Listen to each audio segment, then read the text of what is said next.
رکھے کہ نبی کی سیرت یہی کہتی ہے بوڑھی اماں مسلمان بھی نہیں ہے، کافر ہے، اس کے باوجود حضور اس کے سامان کی گٹھڑی سر پہ اٹھا کر لے کے جا رہے ہیں۔ جب سامان پہنچا دیے حضور نے وہی کھڑے ہو کر دعوت دینا نہیں شروع کی، خاموشی سے واپس چلے گئے، اس لیے کہ حضور کی سیرت یہی سکھا رہی ہے کہ کسی کے ساتھ احسان کرو تو پھر اس سے بدلے کی توقع نہ رکھو۔ احسان کر دیا ہے، بدلے کی توقع اس رب سے رکھو جس رب کے قبضہ میں لوگوں کے دلوں کا کنٹرول ہے، جس رب کی انگلیوں کے پوروں میں دلوں کا حال ہے، اس کی رضا کے لیے کرتے جاؤ، فیصلہ اس پہ چھوڑ کے جاؤ، دل اس کے قبضہ میں ہے، اللہ خود پھیر دیں گے۔ حضور نے سامان پہنچایا، اماں سے مطالبہ نہیں کیا، اماں کو تبلیغ بھی نہیں کی، حضور واپس لوٹ کے جا رہے ہیں، پیچھے سے اماں کہتی ہے اے نوجوان تیرا چہرہ بتاتا ہے تو مزدور نہیں ہے، اے نوجوان تیری شکل بتاتی ہے تیرا خاندان بڑا خاندان ہے، کسی اعلیٰ خاندان کا لگتا ہے، کسی سردار گھرانے کا لگتا ہے، اے نوجوان بتا تو صحیح تو کون ہے؟ حضور نے فرمایا اماں میں وہی تو ہوں جس کو چھوڑ کر تو جنگل میں آ رہی ہے۔ اماں نے کہا بیٹا اگر تو وہ ہے تو میری بدبختی ہے کہ یہاں رہوں، بیٹا یہاں رہ کے کیا کرنا ہے؟ مجھے کلمہ پڑھا ساتھ واپس لے جا، جہاں نبی کی نظر ٹھہر جائے۔ سبحان کچھ سردار اکٹھے ہوئے ہیں، مکہ کے کچھ سردار، انہوں نے کہا ہم نے اس اپنے بھتیجے کو لالچ بھی دی ہے۔ حضرت خواجہ ابو طالب ان کے پاس آئے نا، انہوں نے کہا کہ اپنے بھتیجے سے کہو جتنا مال مانگتا ہے لے لے، لیکن ہمارے باپ دادا کے دین کے خلاف نہ بولے۔ نمبر 2، پورے علاقہ میں جو سب سے حسین لڑکی اس کو پسند ہو ہم رشتہ دینے کو تیار ہیں، شادی کر لے۔ نمبر 3، اگر صرف سرداری چاہتا ہے تو ہم اس کے سر پہ پگ رکھ دیتے ہیں، پگ بھی لے لے، لیکن ہمارے باپ دادا کے دین کے خلاف نہ چلے۔ جب حضرت خواجہ ابو طالب نے حضور صلی اللہ علیہ وسلم کو یہ بات کی تو جناب حضرت ابو طالب کو حضور صلی اللہ علیہ وسلم نے فرمایا چچا جان قسم ہے اس رب کی جس نے میرے ہاتھوں پہ نبوت کا تاج رکھا ہے۔ سبحان یہ لوگ اگر میرے ایک ہاتھ پہ سورج رکھ دیں دوسرے ہاتھ پہ چاند رکھ دیں میں پھر بھی اس پیغام کو ضرور پہنچاؤں گا جو اللہ نے میرے ذمہ لگایا، سبحان اللہ، یہاں تک کہ میری جان چلی جائے۔ حضرت ابو طالب نے فرمایا اگر تیرا یہی عزم ہے تو اپنے عزم پہ قائم رہے۔ جواب دے دیا سرداروں کو۔ اب سردار اپنی پرانی روش پہ آئے، قبیلے والے پرانی روش پہ آئے کہ اور کچھ نہیں ہوا، اب الزام شروع کر دو، الزام تراشیاں شروع کر دو۔ اب الزام تراشیاں شروع ہو گئی حضور پر، کہنے لگے یہ کل کا بچہ سردار بننا چاہتا ہے، یہ ہم میں سے پیدا ہوا، ہم سے باپ دادا کا دین چھڑوانا چاہتا ہے۔ کسی نے کہا یہ جادوگر ہے نعوذ باللہ، کسی نے کہا اس پر جنات کا سایہ ہے، ایک جن ہے جو اس کے اوپر آتا ہے، حضرت جبریل کو جن کہتے ہیں، ایک جن ہے جو اس کے پاس آتا ہے غیب کی خبریں بتا کے جاتا ہے۔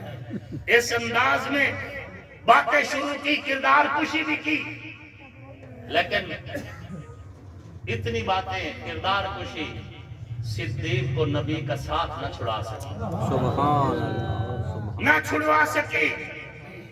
دن بدن غلاموں میں اضافہ ہو رہا ہے۔ سردار اکٹھے ان کا اور کچھ نہیں ہوتا، اب ہمارا پروپیگنڈا بھی ناکام ہو گیا، ہم نے لالچ دیا وہ بھی ناکام ہو گیا، اب کیا کریں؟ ان کا آپ اس کو قتل کرو، اب شہید کرتے ہیں حضور کو۔ کون کرے گا؟ سب کی نظریں حضرت عمر کی طرف۔ حضرت عمر نے کہا میں تیار ہوں، میں تیار ہوں۔ ادھر عمر مشورہ کر رہا ہے، ادھر نبی کعبہ کا خلاف پکڑے کھڑے۔ عمر کو مشورہ ملتے کہ تم تلوار لے کے جاؤ قتل کر دو، حضور کعبہ کا غلاف پکڑ کے کہہ رہے اللہم اعز الاسلام بعمر ابن الخطاب او بعمر ابن حشام، اللہ یا عمر ابن حشام دے دے یا عمر بن خطاب دے دے۔ دعائیں ادھر سے ہو گئی، مشورہ ادھر سے ہو گیا، حضور واپس چلے گئے۔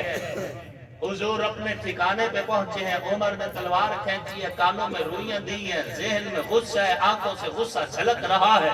غصے کے عالم میں عمر یہ سوچ کے نکلے ہیں کہ آج میں نبی کو شہید کر لوں گا۔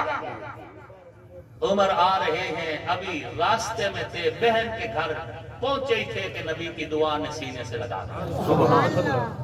نبی کی دعا نے استقبال کیا، دیکھا بہن کے گھر تلاوت ہو رہی ہے، دروازہ کھٹکھٹایا، بہن نے جلدی سے قرآن خورات چھپا لیے۔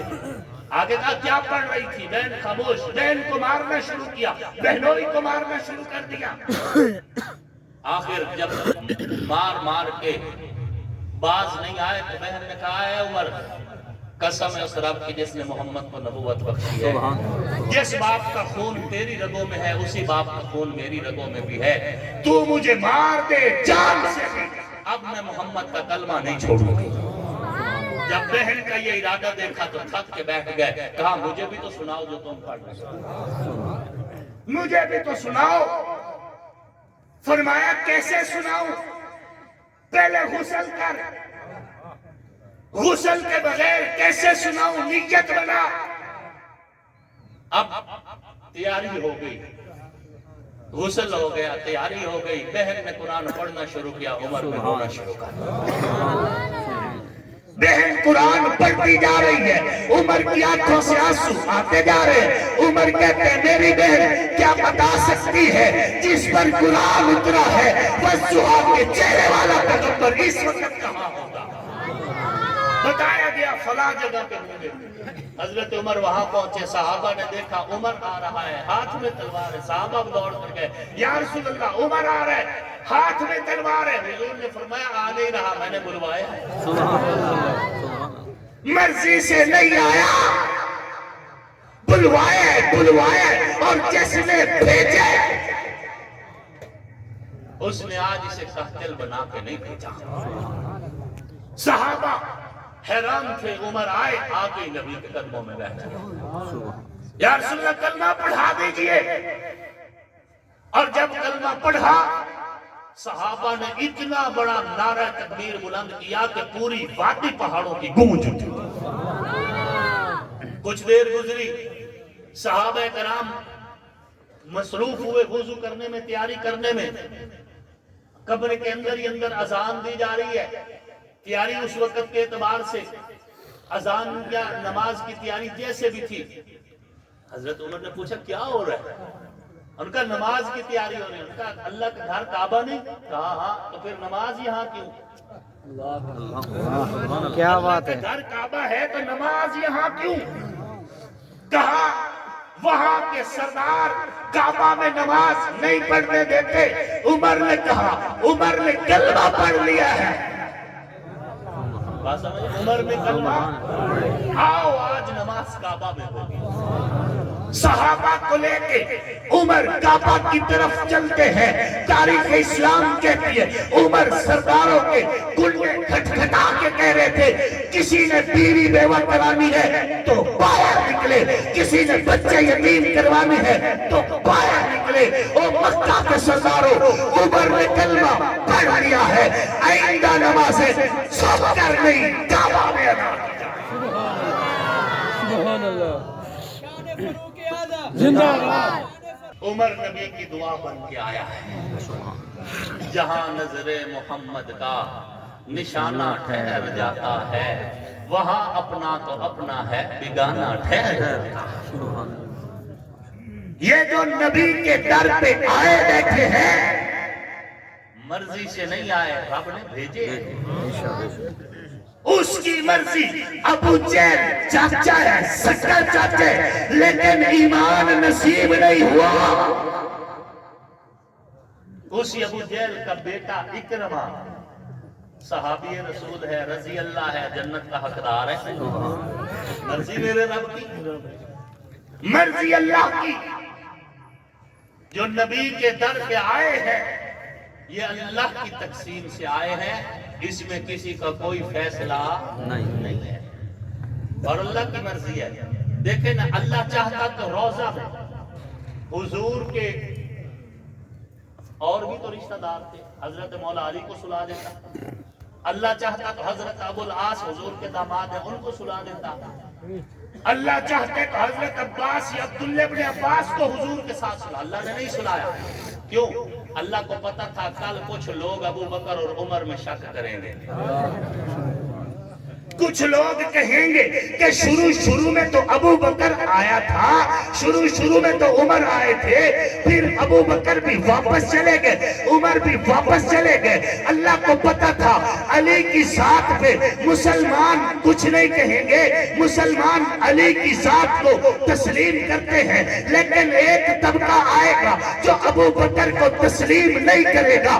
رب نے ابو بکر کو نبی کے روضہ میں سلا کے، رب نے عمر کو نبی کے روضہ میں سلا کے دنیا کو بتا دیا ابو بکر آیا بھی ہے، عمر آیا بھی ہے، لیکن واپس نہیں گیا،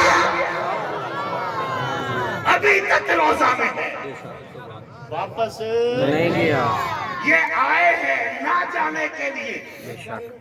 بات سمجھ آ رہی ہے؟ یہ آئے ہیں نہ جانے کے لیے. مرضی اللہ رسول کی. حضرت علی حضور کے روضہ میں آرام فرماتے، ہمیں پھر بھی کوئی تکلیف نہیں. بے شک. ٹھیک ہے نا؟ اگر ہم نجف اشرف میں علی کو سوئے ہوئے عزت کر سکتے ہیں تو روضہ میں علی ہوتا تو پھر کیوں نہ کرتے ہم؟ سبحان اللہ. بات سمجھ آ رہی ہے؟ ہم تسلیم کرتے ہیں نبی کے یارانے کی عزت کو بھی نبی کے گھرانے کی عزت. اور جس علی کو حضور اپنی بیٹی کا رشتہ دے، جس علی کو حضور اپنا ویر کہیں، میں اس علی کو اپنا پیر کہتا ہوں. بے شک. سبحان اللہ. اللہ رب العزت آپ کو ہم سب کو دنیا بھر کی بھلائیاں نصیب فرمائے. وقت بہت ہو گیا، عصر کی نماز ظاہر ہے آپ لوگوں نے پڑھنی ہے. پھر موقع ہم تو آپ کے بننے والے مولوی ہیں، جدڑ دل کے ساتھ لو.